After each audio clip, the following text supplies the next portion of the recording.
Hi,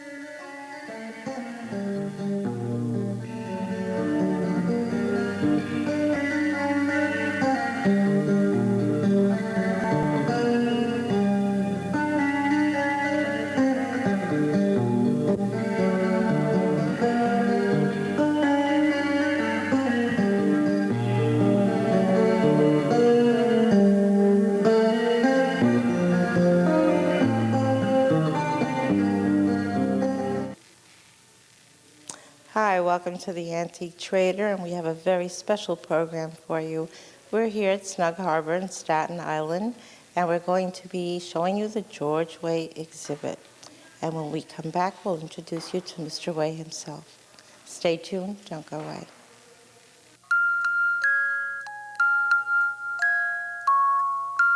I'm sick of this. I'm sick of dealing with you. I'm sick of I work 6 days a week. Who do you think you Stand up are? straight. Don't you ever talk back to me again! You just shut up! What are you crying about? What a child learns about violence, a child learns for life. Teach carefully. We can show you how. Act Against Violence. Call 877-ACT-WISE for a free brochure. What is a hero? Are heroes born, or are they made? In after-school programs, your kids will uncover hidden strengths, discover they have the power to change their future, and find the hero inside themselves. Let us know you on after-school programs in your area. Call 1-800-USA-LEARN. After-school programs, helping kids find the hero within. When I have an asthma attack, I feel scared. Sometimes my parents have to take me to the hospital. I feel like a fish with no water. You know how to react to their asthma attacks. Here's how to prevent them. Call 1-866-NO-ATTACKS. Visit www.noattacks.org or call your doctor. Because even one attack is one too many.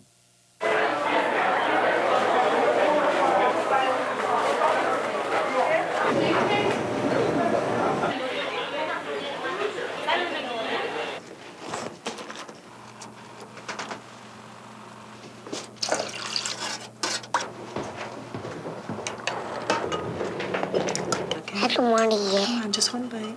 I don't like it.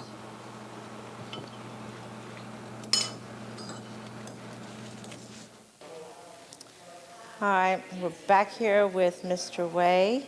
And Mr. Way, could you tell us a little bit about yourself? Well, I work in a supermarket. I work at Pathmark on Staten Island for 30 years, and I've been a collector for 37 years. What makes somebody like you want to collect all these odds and ends?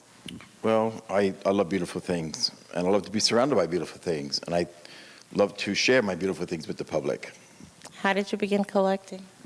At the age of 15, I found a chair in my local church, and I bought it for $50, and I ended up selling it years later because it turned out to be a reproduction. I taught myself period furniture at the Metropolitan Museum of Art, and I started collecting ever since. What interests a boy 15 years old to start collecting antiques? I don't know. My parents must have thought I was crazy when I fell in love with a chair instead of a car.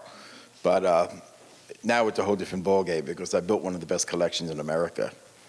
And how big is your collection? How extensive? Too big. I mean, I've grown out of my apartment practically, but most of it's here for display for everybody to look at. Okay, now you're going to show us what it is that you start. This is the beginning of his collection. And I'll give you George Way. Thank you. This is called the Elizabethan room. We have a wonderful Elizabethan cupboard. These are called cupboards because the cupboard, they used to display their silver.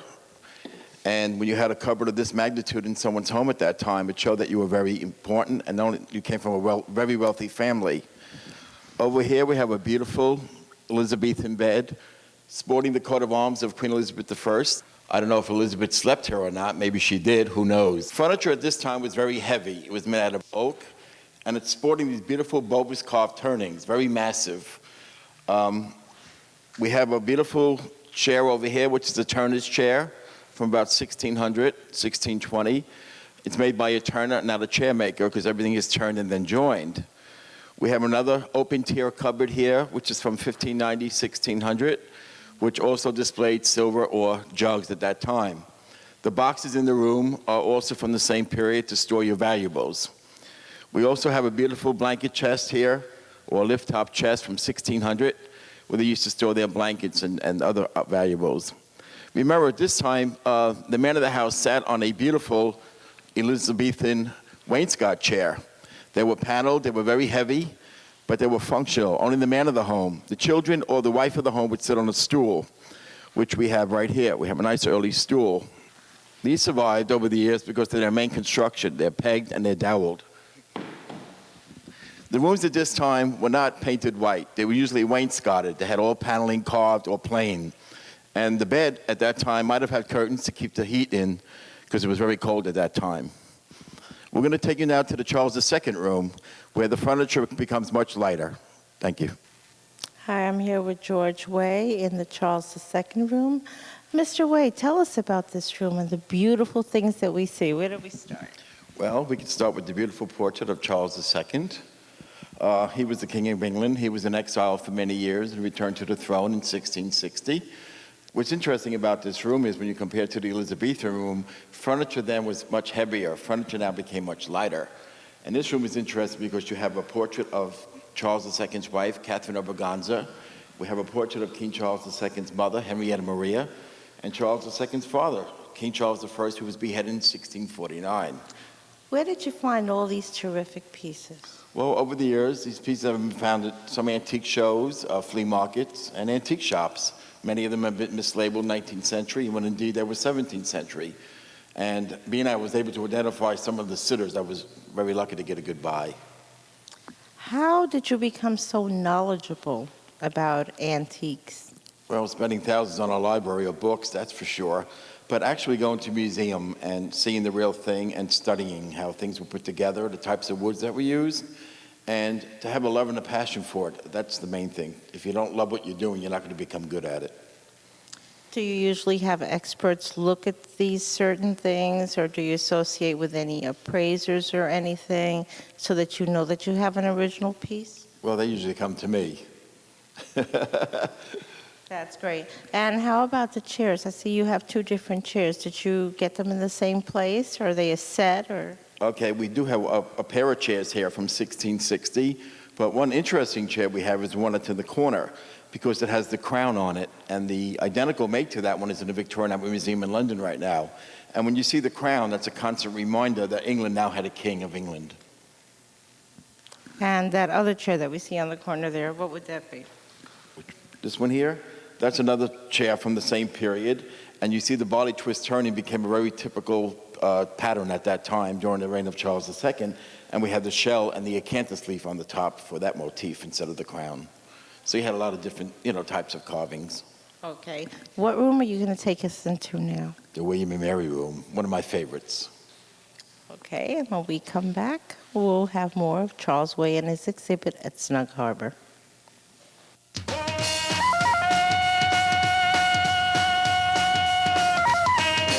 Tarzan, Lord of the Jungle, King of the Apes, Father of Boy. He knows what it takes to be a dad. You go for a ride, you take a swim, you hang out. All it takes is time. Hey, it doesn't take a hero, but it takes a man to be a dad.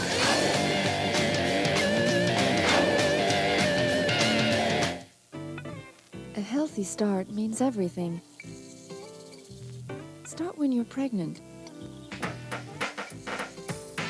Open up your eyes and welcome to the world, little baby boy. I mean, little baby girl.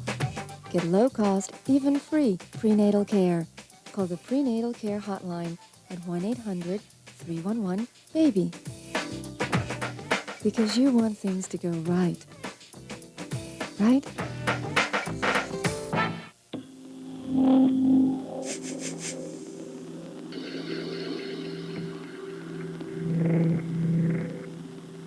Almost half of all parents who suspect their child has a problem learning wait a year or more before getting them help. Why? When there's so much they could be achieving. Kids with learning disabilities are smart. They just learn differently. Call or visit us on the web now. Make contact. Make friends. Make fun. Fun. Friends. Trouble. Make a point. Make it happen. Make believe. Like Good. Make new. Make clear. Make up your mind. Make peace. Make inroads. Right. Reference. Make change.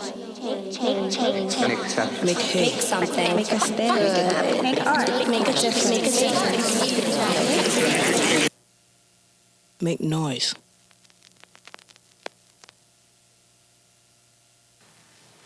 Mr. Way, I'm so excited about your collection. There's nothing like coming out here and seeing this exhibit.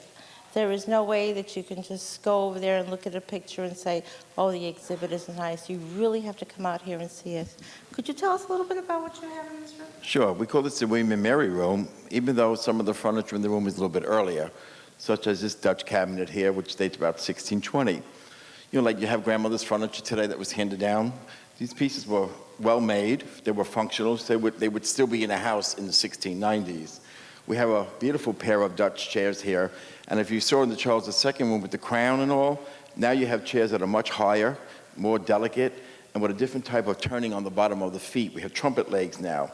So the chairs became more elaborate and much higher in the back. Why are the chairs lower? Well, they're not really lower. Some might appear lower because of the upholstery, but then this is a period where upholstery became very important, comfort in the home. If you go from the Elizabethan room, from the hard plank chair, then you get to Charles II with the introduction of cane work, and now upholstery comes into the home. So things were more elaborate now and more comfortable. So luxurious is very important in a home. Here we have a very, very important day bed, which belonged to the Pillsbury family at one time.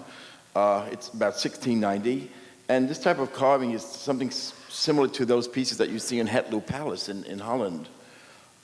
We have cupboards in this room, and we also have some beautiful period portraits of the time of William and Mary. And what is the next room that we're going to after this? The collector's favorites room. This would be fun. Great. We'll see you when we come back with the collector's room.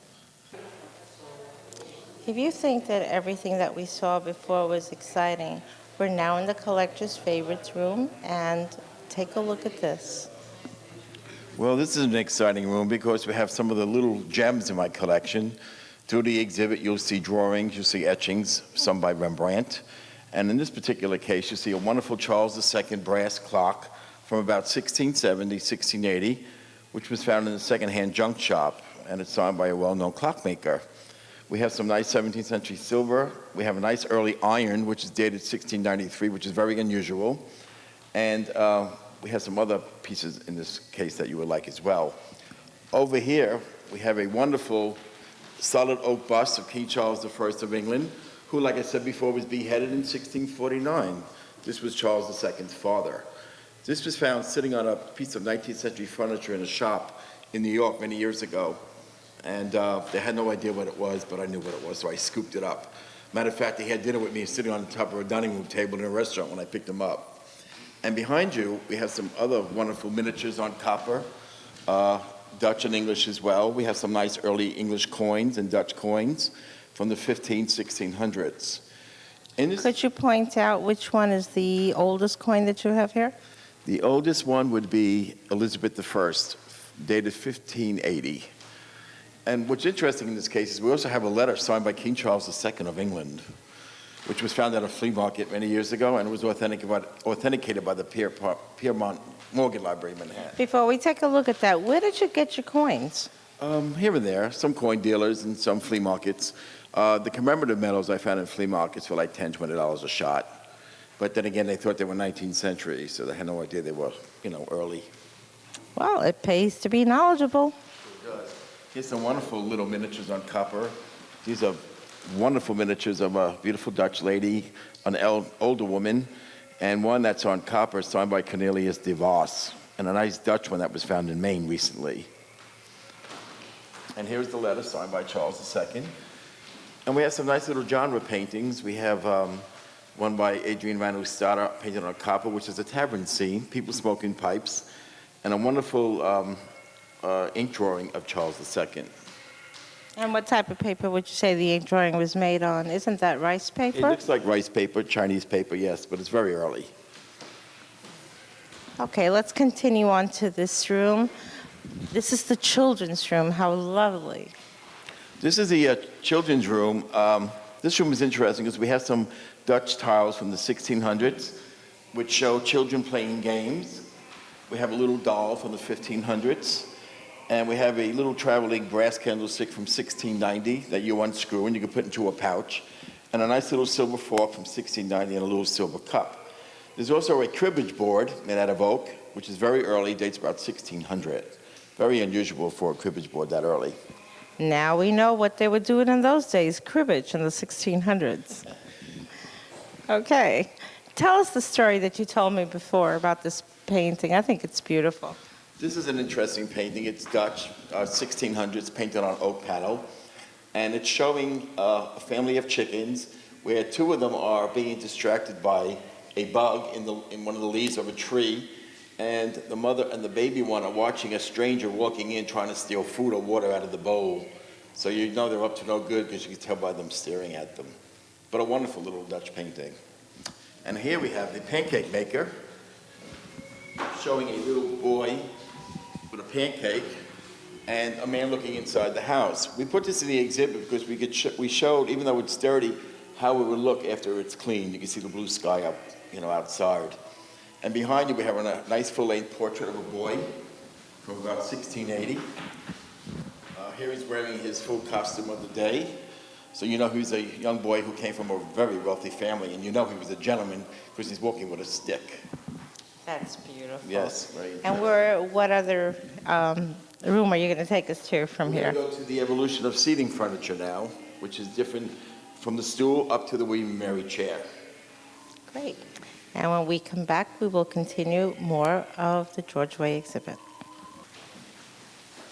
We're still here at Snug Harbor, and we're here with Mr. and Mrs. Thompson, who are personal friends of George Way and came here to see the exhibit. Mrs. Thompson, we'd like to welcome you. Could you tell us a little bit about Mr. Way when he was young? You've known him for a long time. We have known him since he was probably about 7 years old, I would assume, when we first knew him. And we didn't know too much about him then. It wasn't until he really began his collecting career that we discovered each other. Was he an unusual child? What type of a child was he? He described himself as a weird kid. Was there anything really weird about him? No, not at all. No. But to see, yes, there was, because to see him walking up the street carrying this enormous painting. He rang our doorbell. And he had carried it back on a bus or something like this, a subway in the bus. How George always did his shopping. He was so excited. He rang our doorbell, and He said he was in Macy's and passing through the furniture department where they had little rooms set up with beds and bedrooms. And there was a painting over one of the beds, and he asked the salespeople, "Is that for sale?" And they said, "Oh, no, it goes with the display." So he took it off the wall and turned it around. There was a price tag on the back. And then they researched it and said, "Yeah, it's for sale. It's back there in the room." it's one of his The first biggest one things. in the collection, isn't it? Yeah, one of them. Well, we're going to continue going through his exhibit here, and I'm so glad that you happened to drop by while we were taping this. Thank you so much for being on the program. Nice meeting you, and come back. Good luck. Bye-bye. Thank you. And when we come back, we'll continue with more of the George Way collection.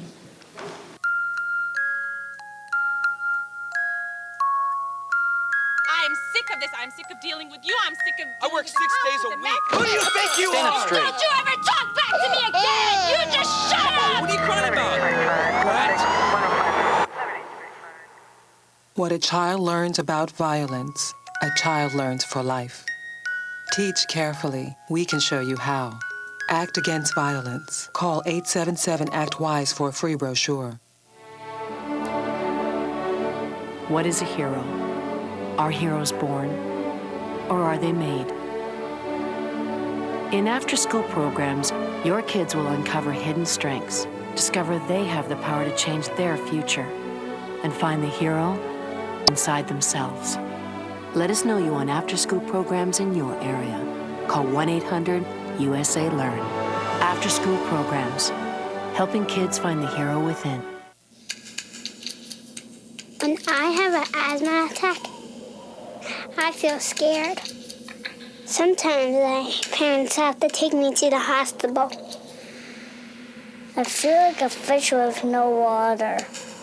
You know how to react to their asthma attacks. Here's how to prevent them. Call 1-866-NO-ATTACKS. Visit www.noattacks.org or call your doctor. Because even one attack is one too many.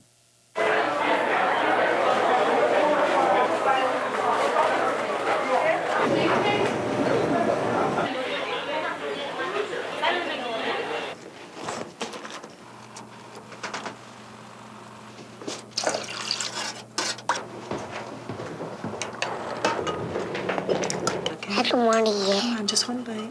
I don't like it.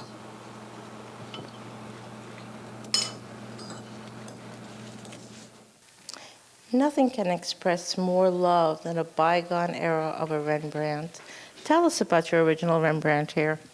Well, we can't say it's an original Rembrandt. We know it's 17th century from the time of his life, and it's a portrait of early Rembrandt, painted about maybe 1635, and it's on an oak panel. And what's nice about it, the colors are so vivid in his face after 370-something years.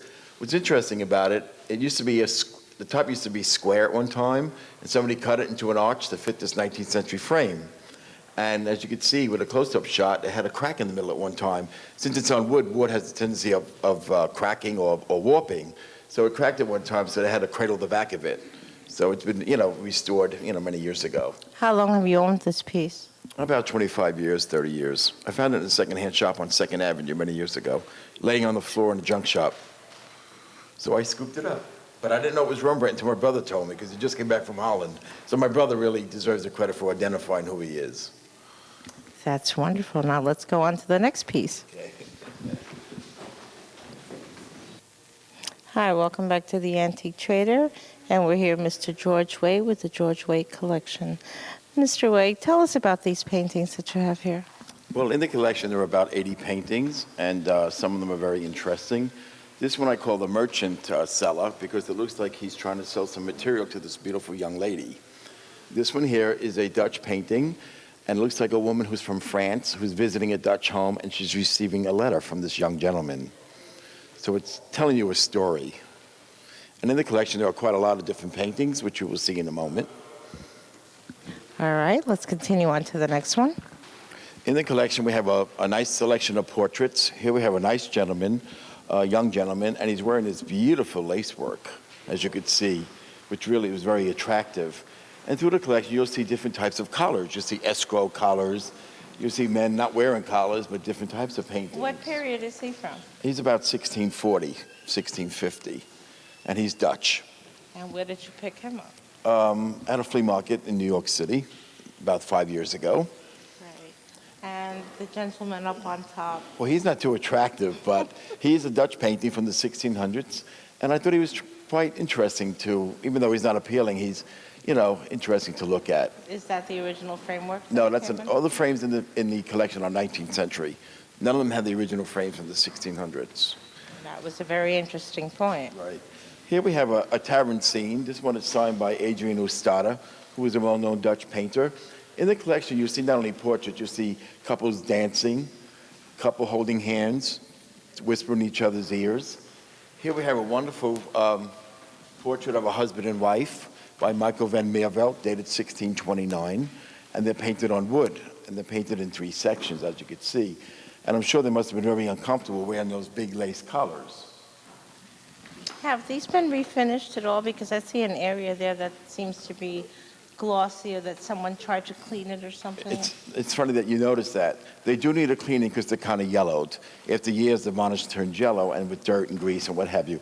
This little section that you see, somebody tried to clean it and wanted to see how it was going to look and stopped and never finished it. But this is the way I found them. Does it depreciate if you clean them? No, matter of fact, it increases the value, and you're able to see all the rich colors that are hidden behind the dirt. Here's a wonderful painting of a church interior on the top. and a nice winter scene, which is very unusual.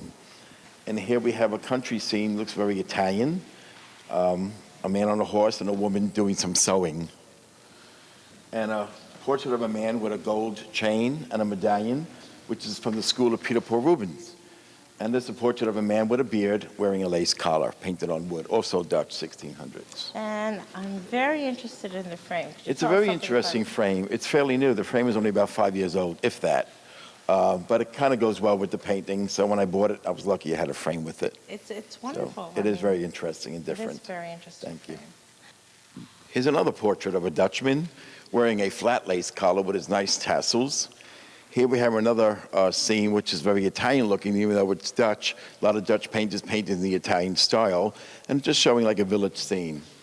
Here we have a portrait of a woman painted on copper. Very interesting because they painted on copper, they painted on wood, and they painted on canvas in the 17th century, especially in Holland. We can skip a few, but we have like a portrait of, a seascape, and a wonderful portrait of a Dutchman on panel. Here we have a lady holding a book, and here we have a nice country scene. Some of these paintings are signed, but I have no idea who the artist could be. Is this done on canvas, or it looks like panel? This is on panel. It's in 3 sections, as you can see. Very good. It could use a good cleaning, and once they're cleaned, all the bright colors of the trees and the clouds, they show up really nice. Well, it's time to go now, and the program will continue. And I urge you to watch the second part of the program of the George Way collection on the next Antique Trader. Don't forget to watch. You never know what you might be missing.